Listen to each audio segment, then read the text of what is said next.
ஈரோடு கிழக்கு இடைத்தேர்தல் இன்னொரு திருமங்கலமாகிக் கொண்டிருப்பதாக எதிர்க்கட்சிகள் குற்றம் சாட்டுகின்றன. திமுக கூட்டணியின் காங்கிரஸ் வேட்பாளர் தோற்றால் அது திமுகவுக்கு கௌரவ பிரச்சனையாக மாறும். அதன் வீச்சு 2024 மக்களவை தேர்தலில் எதிரொலிக்கும், பிரதிபலிக்கும். நிற்பது காங்கிரஸாக இருந்தாலும் நிர்பந்தம் திமுகவுக்கு தான். தேர்தல் நேர்மையாக நடந்தால் அதிமுக வெற்றி பெறும் என்பதை அதிமுகவும் பிஜேபியும் உணர்ந்துள்ளன. நேற்று அண்ணாமலை அளித்த பிரஸ் மீட்டிலும் இடைத்தேர்தல் ரத்து செய்யப்படுவதற்கான சாத்தியங்களை உணர்த்தி இருந்தார் என்பதை நாம் கவனிக்க வேண்டும். மத்திய தேர்தல் ஆணையம் உள்ள வந்து எலெக்ஷனை கவுண்டர்மேன் ரத்து பண்ணா கூட தமிழக மக்கள் அதை வரவேற்கத்தான் போறாங்க. அதனால் பொறுத்திருந்து பார்ப்போம் என்ன நடக்குது. கோலஹலாஸ் டிவி யூடியூப் சேனல், இது வாய்மையின் எக்காலம். வணக்கம் நண்பர்களே. இம்மாதம் 27ஆம் தேதி ஈரோடு கிழக்கு இடைத்தேர்தல் நடக்கவிருக்கும் நிலையில் திட்டமிட்டபடி அந்த தேர்தல் நடக்குமா என்கிற சந்தேகம் எழுந்துள்ளது. இதற்கு முன் 2017 ஆர்கே நகர் இடைத்தேர்தல் ரத்து செய்யப்பட்டிருக்கிறது. 2017 ஏப்ரல் 12ஆம் தேதி நடக்க இருந்த சென்னை ஆர்கே நகர் சட்டப்பேரவை இடைத்தேர்தலை ஏப்ரல் 9ஆம் தேதி ஞாயிற்றுக்கிழமை நள்ளிரவு தேர்தல் ஆணையம் ரத்து செய்தது. பணப்பட்டுவாடா உட்பட பல்வேறு முறைகேடுகள் அந்த தொகுதியில் இடம்பெற்றதை காரணம் காட்டி இடைத்தேர்தல் ரத்து செய்யப்பட்டது. இப்போது ஈரோடு கிழக்கில் என்னென்ன புகார்கள் சொல்லப்படுகின்றனவோ அதே புகார்களுக்காக அன்றைக்கு ஆர்கே நகர் இடைத்தேர்தல் ரத்து செய்யப்பட்டது. அதுபோல இப்போதும் ரத்து செய்யப்படலாம் என எதிர்பார்க்கப்படுகிறது. ஏன் அவ்வாறு எதிர்பார்க்கப்படுகிறது? ஈரோடு கிழக்கு இடைத்தேர்தல் இன்னொரு திருமங்கலமாகிக் கொண்டிருப்பதாக எதிர்க்கட்சிகள் குற்றம் சாட்டுகின்றன. பெருமளவு முறைகேடுகள் நடப்பதாகவும் அவற்றை மத்திய தேர்தல் ஆணையத்தின் தமிழக பிரிவு கண்டுகொள்வதில்லை என்றும் புகார் கூறுகின்றனர். எதிர்க்கட்சிகள் கூறுகிற புகார்களை தொகுத்து பார்க்கலாம். மைதானம் போன்ற தனி இடங்களில் காலை முதல் மாலை வரை ஈரோடு கிழக்கு வாக்காளர்களை அமரச் செய்து 3 வேளை சாப்பாடு போட்டு செலவுக்கு பணமும் கொடுத்து அனுப்புகிறது திமுக. இதன் மூலம் எதிர்க்கட்சி தலைவர்கள் பிரச்சாரத்துக்கு கூட்டம் சேராமல் பார்த்துக் கொள்ளப்படுகிறது. 10 நாள் வாங்கியிருக்கிறோம். 10 நாள் எவ்வளவு வாங்கிருக்கீங்க? 500 தான். 500 தான் வாங்கணும். தினசரி 500 ரூபாய். ஆமாங்க. உங்களுக்கு எல்லாருக்குமே வந்து 500 ரூபாய் எல்லாத்துக்குமா கொடுக்குறாங்க. எல்லாத்துக்குமா கொடுக்குறாங்க. காலையில இருந்து ஏதாவது ஆலோசனை ஏதாவது கொடுத்திருக்காங்க? அதெல்லாம் எனக்கு தெரியாது. காலையில இருந்து சும்மா தான் உட்கார்ந்துட்டு இருக்கீங்க? ஆமாங்க. நிச்சயமாக தற்போது இந்த பார்ட்டி வந்து எல்லா உண்மையுமே நமக்கு வந்து குறிப்பிடுறாங்க. ஒவ்வொரு வாக்காளருக்கும் கிலோ கணக்கில் சிக்கன் விநியோகிக்கப்படுகிறது. உண்ட வீட்டுக்கு ரெண்டகம் செய்ய மாட்டார்கள் தமிழர்கள். எனவே சாப்பிடும் ஐட்டமாக கொடுத்தால் மாற்றி ஓட்டு போட மாட்டார்கள் என்பது திமுகவின் சென்டிமெண்ட் ஆகும்.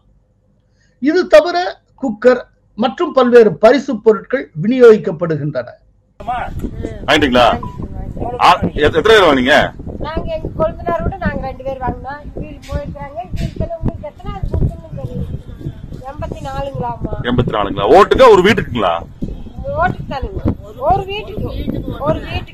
வீட்டுக்கு ஒண்ணுங்க. சரி, இப்ப எங்க கொடுத்துட்டு இருக்காங்க? தெரியலீங்க. எங்க போய் வாங்கிட்டு வந்து கொடுத்தாங்க எனக்கு தெரியலீங்க. ஊர்க்கார வாங்கிட்டு வந்தாங்க. ஊர்க்கார வாங்கிட்டு நல்லா இருக்குல்ல குக்கர்? நல்லா இருக்குங்க. எத்தனை லிட்டருங்க? சின்னதுங்க. சரி, என்ன எந்த சின்னத்துக்கு போற சொல்லி கேட்டாங்க? தவணை முறையில் பணப்பட்டுவாடா நடைபெறுகிறது. அதனை தேர்தல் ஆணையமோ காவல்துறையோ கண்டுகொள்வதில்லை என்று எதிர்க்கட்சிகளால் குற்றம் சாட்டப்படுகிறது. இவற்றுக்கெல்லாம் மேலாக வாக்காளர் பட்டியல் தயாரிப்பிலேயே மோசடி நடந்திருப்பதாக அதிமுக குற்றம் சாட்டுகிறது. வாக்காளர் பட்டியலில் போலியாக பெயர்கள் சேர்க்கப்பட்டுள்ளதாக அதிமுக புகார் தெரிவித்தது. மேலும் அந்த கட்சியினுடைய மாநிலங்களவை எம்பியான CV சண்முகம் டெல்லியில் தலைமை தேர்தல் ஆணையர் ராஜீவ்குமாரை சந்தித்து புகார் ஒன்றை அளித்தார்.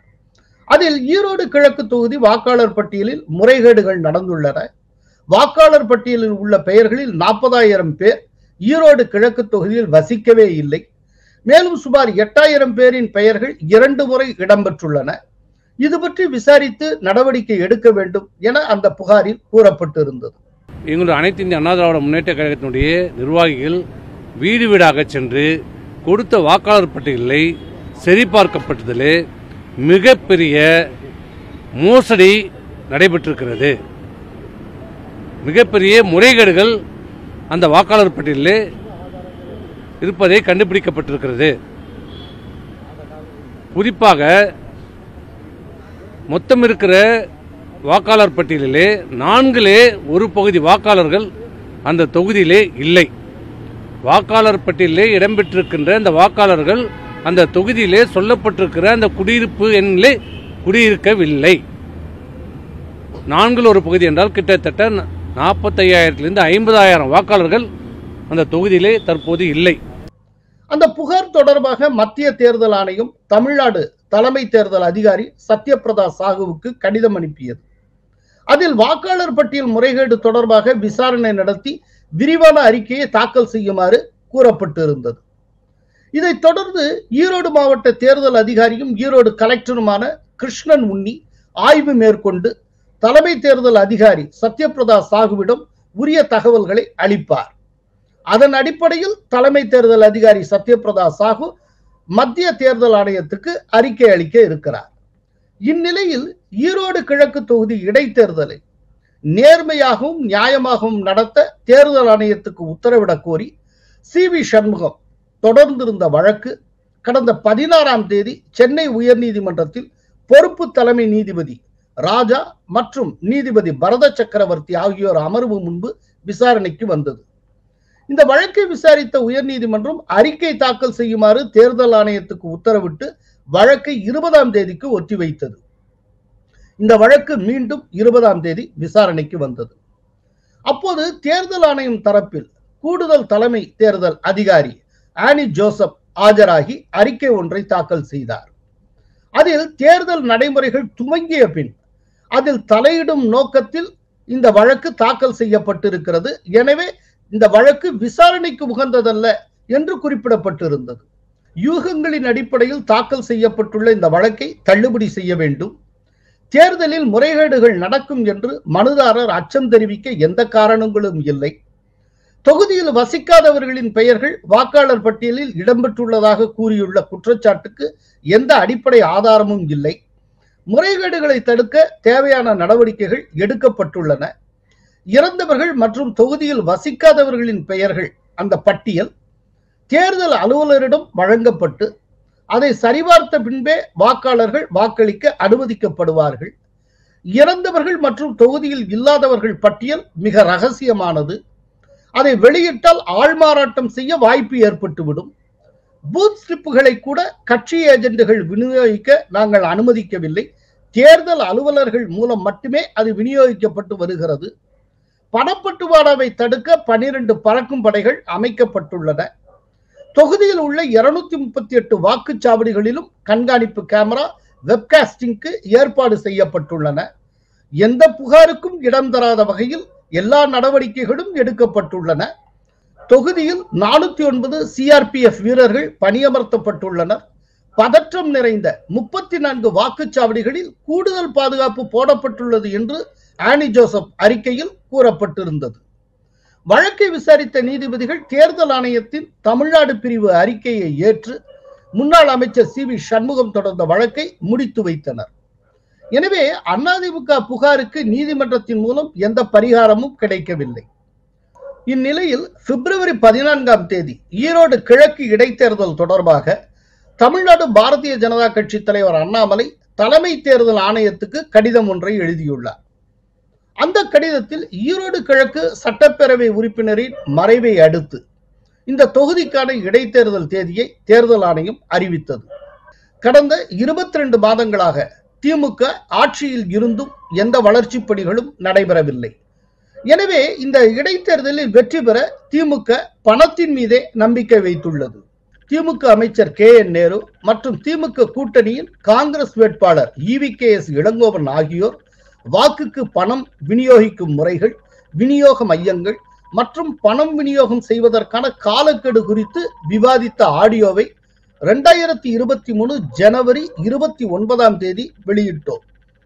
இந்த ஆடியோ பற்றி மாநில தலைமை தேர்தல் அதிகாரியிடம் சமர்ப்பித்ததுடன் திமுகவினர் மீது உடனடியாக நடவடிக்கை எடுக்க வேண்டும் என்றும் கோரிக்கை விடுத்தோம். 2023 பிப்ரவரி 11ஆம் தேதி ஈரோடு கிழக்கு தொகுதியில் பணம் விநியோகம் செய்யப்பட்டதாக தகவல் கிடைத்ததும் திருப்பூர் மாவட்டம் திமுக தெற்கு ஒன்றிய பொருளாளர் சர்புதீனின் காரில் இருந்த டோக்கன்களை தேர்தல் அதிகாரிகள் மற்றும் போலீசார் பறிமுதல் செய்தனர். கடந்த வார இறுதியில் ஈரோடு கிழக்கு தொகுதியில் திமுகவினர் ஒவ்வொரு வாக்காளருக்கும் தலா 2 கிலோ இறைச்சியை இலவசமாக வழங்கினர். அங்குள்ள வாக்காளர்களுக்கு ரூபாய் 1000 முதல் 5000 வரை பணம் வழங்க திமுக அமைச்சர்களுக்கு அறிவுறுத்தப்பட்டுள்ளது. ஈரோடு கிழக்கு தொகுதியில் தேசிய ஜனநாயக கூட்டணி வேட்பாளர் தேர்தல் பிரச்சாரத்தை பாதிக்கும் வகையில் வேண்டுமென்றே இதுபோன்ற செயல்களில் ஈடுபடுகிறார்கள். தமிழக பாரதிய ஜனதா கட்சி அளித்த புகாரின் மீது தேர்தல் ஆணையத்தின் தமிழ்நாடு பிரிவு இதுவரை எந்த நடவடிக்கையும் எடுக்கவில்லை. ஆளும் திமுக அரசின் அப்பட்டமான அதிகார துஷ்பிரயோகத்தை தடுக்க எந்த நடவடிக்கையும் எடுக்கப்படவில்லை. ஈரோடு கிழக்கில் சுதந்திரமான மற்றும் நியாயமான தேர்தல் நடப்பதை உறுதி செய்வதற்கு உடனடியாக நடவடிக்கை எடுக்கப்பட வேண்டும் என்று அண்ணாமலை தனது கடிதத்தில் தெரிவித்திருந்தார். இதற்கு மத்தியில் பிப்ரவரி 20ஆம் தேதி வரை உரிய ஆவணங்கள் இன்றி கொண்டு வரப்பட்ட 51,31,590 ரூபாய் ரொக்கம், ரூபாய் 7.36 லட்சம் மதிப்பிலான மதுபானங்கள், ரூபாய் 1.33 லட்சம் மதிப்பிலான புகையிலை பொருட்கள் மற்றும் கஞ்சா பறிமுதல் செய்யப்பட்டுள்ளன. பரிசு பொருட்கள் விநியோகம் தொடர்பாக 2 வழக்குகள் பதிவு செய்யப்பட்டுள்ளதாக தேர்தல் நடத்தும் அலுவலர் சிவகுமார் தெரிவித்திருக்கிறார். பிப்ரவரி 20ஆம் தேதி காலை அதிமுகவின் முன்னாள் அமைச்சர் ஜெயக்குமார் தேர்தல் முறைகேடு தொடர்பாக புகார் மனு ஒன்றை அளித்தார். இந்நிலையில் செய்தியாளர்களிடம் பேசிய சத்யபிரதா சாஹூ, பல புகார்கள் வந்தாலும் ஈரோடு கிழக்கு இடைத்தேர்தலை நிறுத்த கோரி எந்த புகாரும் இதுவரை வரவில்லை. கொடுக்கப்படும் புகார்கள் அனைத்தும் விசாரணைக்கு உட்படுத்தப்படுகிறது. டெல்லி தேர்தல் ஆணையத்துக்கு அனுப்பப்பட்ட புகார்கள் குறித்தும் நடவடிக்கை எடுக்கப்பட்டுள்ளன என்று தெரிவித்தார். ஆனால் அவர் இவ்வாறு கூறிய அதே நாளில் ஈரோடு கிழக்கு இடைத்தேர்தலை நிறுத்த வேண்டும் என்று கோரி சத்யபிரதா சாஹுவிடம் தேமுதிக சார்பில் புகார் அளிக்கப்பட்டது. பணப்பட்டுவாடா நடைபெறுவதால் தேர்தலை ரத்து செய்ய வேண்டும் என்று தேமுதிகவின் வழக்கறிஞர் பிரிவு செயலாளர் ஜனார்த்தனன் தனது புகாரில் தெரிவித்திருக்கிறார். இவை அனைத்தையும் தொகுத்து பார்த்தால் ஒரு தொடர்ச்சி பிடிபடும். தமிழக தலைமை தேர்தல் அதிகாரியிடமும் மத்திய தேர்தல் ஆணையத்திடமும் ஈரோடு கிழக்கு இடைத்தேர்தலில் திமுக செய்யும் முறைகேடுகள் தொடர்பாக அதிமுக புகார் கொடுத்துள்ளது. நடைபெறும் முறைகேடுகளை பட்டியலிட்டு மத்திய தேர்தல் ஆணையத்துக்கு அண்ணாமலையே கடிதம் எழுதியுள்ளார். இடைத்தேர்தலை நிறுத்த கோரி தேமுதிக மனு கொடுத்துள்ளது. எனவே கடைசி நிமிடத்தில் இவற்றின் மீதான நடவடிக்கை எடுக்கப்படலாம். இடைத்தேர்தலை நிறுத்துவதற்கான எல்லா சாத்தியக்கூறுகளும் உள்ளன என்றாலும் இறுதி முடிவை மத்திய தேர்தல் ஆணையமே எடுக்கும். தற்போது இடைத்தேர்தலின் பொருட்டு ஈரோடு கிழக்கில் 238 வாக்குச்சாவடிகள் அமைக்கப்பட்டுள்ளன. மின்னணு வாக்குப்பதிவு எந்திரங்களில் வேட்பாளர்களின் பெயர் மற்றும் சின்னம் பொருத்தும் பணி மேற்கொள்ளப்பட்டு வருகிறது. வாக்காளர்களுக்கு பூத் ஸ்லிப் வழங்கும் பணி நடைபெற்று வருகிறது. திமுக ஆட்சிக்கு வந்த பிறகு நடக்கும் முதல் இடைத்தேர்தல் இது. தமிழகத்தில் பரவலாக திமுக ஆட்சி மீது அதிருப்தி நிலவும் நிலையில் இடைத்தேர்தல் நடைபெறுகிறது. சொன்ன வாக்குறுதிகளை நிறைவேற்றவில்லை என்கிற கோபம் மக்களிடம் உள்ளது, வெளிப்படையாகவே தெரிகிறது. அண்மையில் தேர்தல் பிரச்சாரத்தின் போது பேசிய அண்ணாமலை சுவாரஸ்யமான ஒன்றை குறிப்பிட்டார். நாங்கள் ஆட்சிக்கு வந்தால் மாதந்தோறும் ரூபாய் 1000 உரிமை தொகையாக பெண்களுக்கு வழங்குவோம் என்று திமுக வாக்குறுதி தந்தது. ஆட்சிக்கு வந்து 22 மாதங்கள் ஆகிவிட்டன, இதுவரை தரவில்லை. எனவே ஒவ்வொரு தாய்மாருக்கும் ரூபாய் 22,000 தர கடமைப்பட்டு இருக்கிறது திமுக அரசு. அதோடு சமையல் சிலிண்டருக்கு மாதம் ரூபாய் 100 மானியம் தருவதாக வாக்குறுதி அளித்தது. அதையும் இதுவரை நிறைவேற்றவில்லை. எனவே அந்த வகையில் ஒவ்வொரு தாய்மாருக்கும் ரூபாய் 2200 ரூபாய் பாக்கி வைத்திருக்கிறது திமுக அரசு. இவற்றை மொத்தமாக கூட்டினால் ஒவ்வொரு தாய்மாருக்கும் திமுக அரசு தர வேண்டிய பாக்கி தொகை 24,200 ரூபாய். எனவே இங்கு பிரச்சாரத்துக்கு வரும் அமைச்சர்களிடம் ரூபாய் 24,200 ஒவ்வொரு தாய்மாரும் கேட்டு பெற வேண்டும் என்று அண்ணாமலை பேசியிருந்தார். திமுக தேர்தல் வாக்குறுதிகளை சொல்லி இருப்பது போல மாசத்துக்கு ஒரு சகோதரி ஒரு தாய்மாருக்கு ஒரு ரேஷன் அட்டைக்கு 1000 ரூபாய் கொடுத்திருந்தாங்கன்னா இன்னைக்கு உங்களுக்கு 22,000 ரூபாய் கொடுக்குறோம். 22 மாசம் 22,000 ரூபாய் உங்களுடைய வங்கி கணக்குக்கு வந்திருக்கு. திமுக சொன்னது போல எல்பிஜி சிலிண்டர் ஒரு சிலிண்டருக்கு 100 ரூபாய் கொடுத்திருந்தா ஈரோடு கிழக்கு தொகுதியில மட்டும் 1,21,000 எல்பிஜி சிலிண்டர் இருக்கு. ஈரோடு கிழக்கு தொகுதியில மட்டுமே 1,21,000 எல்பிஜி சிலிண்டர் ஒரு மகளிர் பேர்ல வச்சிருக்காங்க. 22 மாசம் மாசத்துக்கு 100 ரூபாய் 2,200 ரூபாய் உங்களுக்கு கொடுத்தாங்க. அதுல 22,000 இதுல 2,200 24,200 ரூபாய் இன்னைக்கு உங்க வங்கி கணக்குக்கு வந்திருக்கு. சரியான அரசியல்வாதி சரியான கட்சி என்று நினைத்தால் இங்க இருக்கக்கூடிய ஒரு சகோதரி தாய்மாருக்கு 24,200 ரூபாய் தூக்கி பெட்டியில எண்ணி வச்சுட்டு அப்புறம் நீங்க திமுகவுக்கு வாக்களிங்கள் என்று கேட்டால் உங்களிடம் ஒரு நேர்மை இருக்கிறது, நாணயம் இருக்கிறது என்று ஒப்புக்கொள்ளும். அந்த அளவுக்கு கொடுத்த வாக்குறுதிகளை நிறைவேற்றவில்லை என்கிற குற்றச்சாட்டு பரவலாக எழுந்திருக்கிறது. மேலும் திமுக அரசு மேற்கொண்டுள்ள சில முக்கிய முடிவுகள் ஈரோட்டை நேரடியாக பாதித்துள்ளன. சென்னை கோவையை விட ஈரோட்டில் சொத்து வரி அதிகமாக உயர்த்தப்பட்டுள்ளது. குப்பை வரியும் மிக அதிகமாக வசூலிக்கப்படுகிறது. விசைத்தறியை சார்ந்திருப்பவர்கள் கணிசமான வாக்கு வங்கியாக இங்கு உள்ளனர்.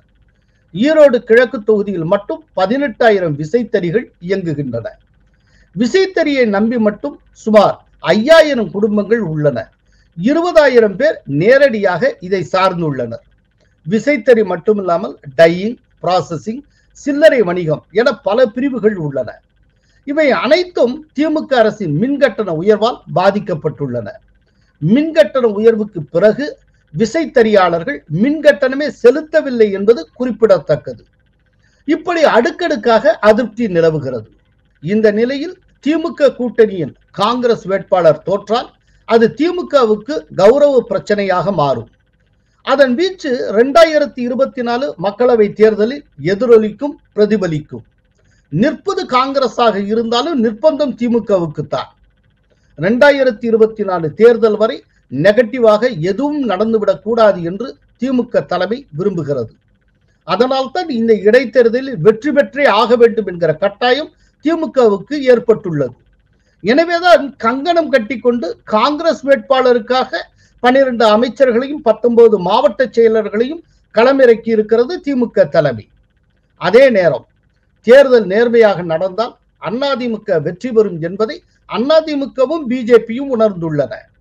எனவே நேர்மையாக தேர்தல் நடைபெறுவதற்கான அழுத்தங்களை இரண்டு கட்சிகளும் கூட்டாக கொடுத்து வருகின்றன. எல்லாமே கைமீறி போகும் பட்சத்தில் தேர்தல் ரத்து செய்யப்பட்டாலும் ஆச்சரியப்பட தேவையில்லை. நேற்று அண்ணாமலை அளித்த பிரஸ் மீட்டிலும் இடைத்தேர்தல் ரத்து செய்யப்படுவதற்கான சாத்தியங்களை உணர்த்தி இருந்தார் என்பதை நாம் கவனிக்க வேண்டும்.